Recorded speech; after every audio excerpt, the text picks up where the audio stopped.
Kindness, what is it? Well, I think we can say that when we see it, we know it. Recently, I was reading some stories on the internet and saw that at this time of the year, the time when universities have graduations, I've seen this a couple times the last several years. A gentleman who had graduated from this particular university stood up to give a speech, and he gave the speech. He's now a businessman and he's very wealthy.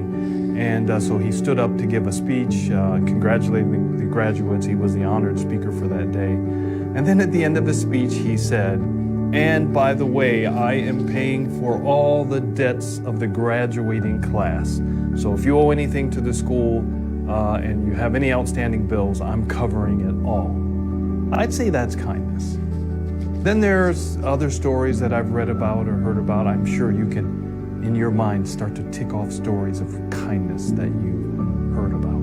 Another one was a young person who's very discouraged at school, and they're being picked on and teased by other young people. And I remember one story where the person had their books knocked out of their hands by other mean kids. And another person stops and says, "I'll help you." And despite the teasing and the jeers of the other mean young people, this young person stoops down and helps this teased, mistreated person pick up their books, and they become friends. And later on it comes out, the person says, I was going to do myself great harm that day. I was feeling terribly low, but because you stopped and you became my friend, your kindness saved me. And there are so many stories like that where an act of kindness, what many people call a random act of kindness, was not random at all, because kindness comes from God. Listen to what Paul says in Ephesians chapter 4 and verse 32 about kindness. "And be kind to one another, tender-hearted, forgiving one another, even as God in Christ forgave you." And really, that's the key, isn't it? Because God is so kind toward us, we can be kind toward other people. I think we're starting to see a pattern, aren't we, in the fruit of the Spirit.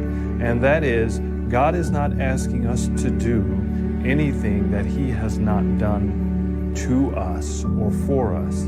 And aside from that is the only way we can be or do the things listed in the fruit of the Spirit is to have God in us, because it's not natural. So it's a beautiful arrangement. It's a beautiful arrangement for us as human beings to know that God asks us to be what would reflect His glory, and then He gives us the grace to do it. So go out and do a random act of kindness. You'll see later it wasn't random at all. Someone was blessed through your kindness. God bless you.